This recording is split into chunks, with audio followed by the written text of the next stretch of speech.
Hi guys, the Middle Maniac back again. In this video, I'm going to be doing a review on the EP Deathcrush by the band Mayhem. This is actually the second version. The first version was recorded with their very first singer, known as Maniac. And then this version was recorded after he left, and they got their second singer, Dead. Dead's definitely the most well known of the couple different singers that they had. This one was released, I think, in '87. I think so. Anyway, yeah. So this is the second version of the EP. This is definitely the most famous of the lineups. Which lasted from '87 to 1991. And then they got a different singer after Dead passed away. Yeah, so also, this is not just a regular EP, this also has bonus tracks. So the regular EP is Deathcrush, all the way to, there's 4 songs, basically Deathcrush all the way to the last one. Also, the bonus tracks, I'll actually get into. Here's the thing. Just like with the review of the album, what was it? At the Gates by the band Possessed.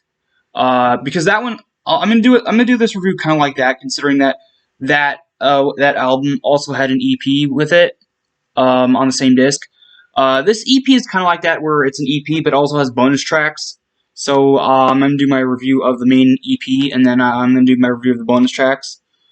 So first up, the lineup. Let's see. Oh yeah, so Dead on vocals, Euronymous on, I believe it's bass, or no, guitar. Dead on vocals, Euronymous on guitar, Hellhammer on bass, and Necro Butcher on drums. I think I might have gotten that mixed up, because it doesn't say other than it just says their names. But yeah, Dead is definitely the vocalist, and I'm pretty sure Necro Butcher is the drummer. Yeah. So let me get this back in here. Okay, so the EP starts off with the song Deathcrush. It's really good. Dead's vocals are really, really monstrous. But yeah, I mean it's a demo, so it's not fully fleshed out. Like the demos aren't really fully fleshed out. Again, it's a demo. It's not like it's a full length studio album. So they do have kind of the excuse to not have the that good of sound quality. But yeah, Deathcrush, the title track to the EP, really good. Track number 2 is track number 2 sounds like a title track to a Cannibal Corpse album. Not a title track, but like a track in general of a Cannibal Corpse album. And track number 2 is Chainsaw Buttfuck. Yeah, as you can see, that definitely sounds like a Cannibal Corpse song title. Yeah, this one's also really good. Same thing as Deathcrush, really good, really awesome, really sinister sounding. Track number 3, Necrolust, again, really good. Again, a lot of these are actually really good for demo versions that are on EP. Well, I don't know if they're demos. I think some of them are actually. No, they're not demos, but there are, the bonus tracks do include some rehearsal versions of certain songs. But, yeah. And then track number 4 is, the last track on the main EP, and that is Pure Fucking Armageddon. What a title. But yeah, it's just another amazing track. All the tracks are actually really good. Also a thing to note, uh, technically, Pure Fucking Armageddon is track number 3. Yeah, the track listing is not correct on this, nor is it correct on the inside. Trust your CD player. Don't trust the track listing on here because it's wrong. I don't know why they got it wrong twice, but the fourth song of the main EP is actually track number 3. But yeah, so anyway, bonus tracks. There are some bonus tracks. The first set of bonus tracks are the 1991 rehearsal recordings that were Dead's last recordings before he passed away.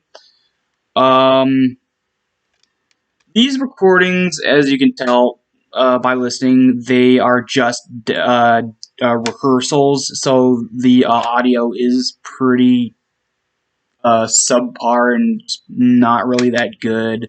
They're basically not even demos. They're just sort of rehearsal recordings, just test recordings, I guess. But yeah, not really good.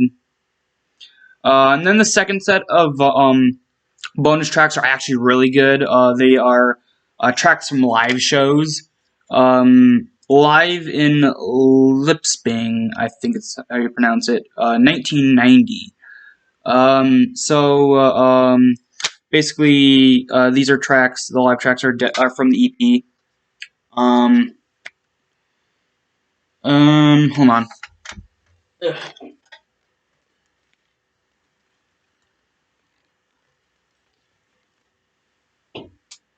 So, the live tracks actually sound really good. The audio quality is surprisingly good for a live show.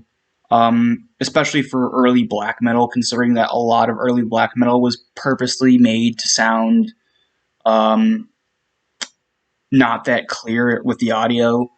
But it's still really, really good.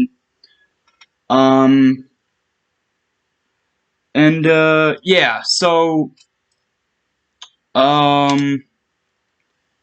that's it. So my rating for the EP itself, the actual standard, like just the EP songs, I'm gonna give a 7 out of 10. That's my usual rating for something that's actually really good. Not actually really good, just really good. Anyway, but yeah, that's my usual rating for something that's really good. My standard rating. As for the first set of bonus tracks, I'm definitely gonna give them a 3 out of 10 because the audio quality is really bad. As for the second set of bonus tracks, I'm also gonna give a 6 out of 10 because even though the audio quality is really good, it's definitely not up to par with the audio quality of the standard EP songs on this EP, on the standard EP anyway. But yeah, so also there's actually a little bit of a read up on the inside of the pamphlet. Hold on, put that down. It says released in mid 1987.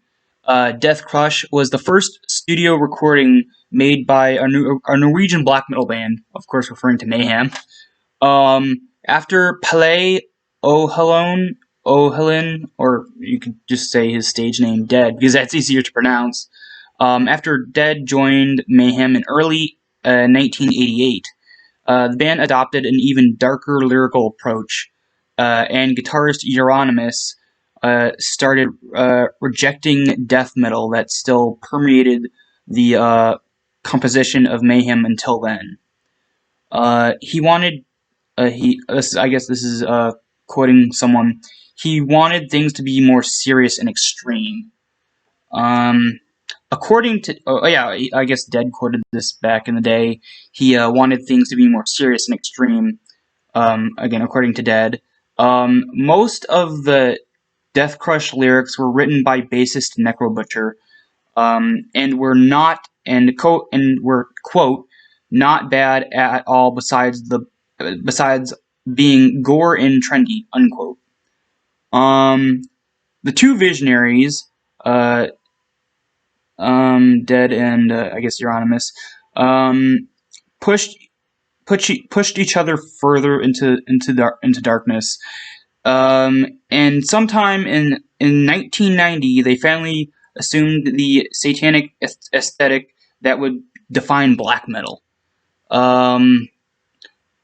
Dead was known to cover his face in black and white makeup to look like a corpse, and to display and to this day, the black and white paint is still known as corpse paint. Drummer Kajtil Mayhem, who did the original studio recording of Deathcrush, stated that the band's sound was, quote, something that the technician did not know how to record, unquote. On the versions of the songs present on this CD, you can hear the brilliance of Jan Axel Hellhammer, one of the most influential drummers of all time. Dead singing is completely different from the style of Maniac, who originally recorded vocals on the first studio version of Deathcrush. This alone is enough reason to give this piece of history a worthy place in Mayhem's legacy. And then there's pictures of the band, and then a little flyer that says, "No fun, no core, no mosh, no trends." So, yeah.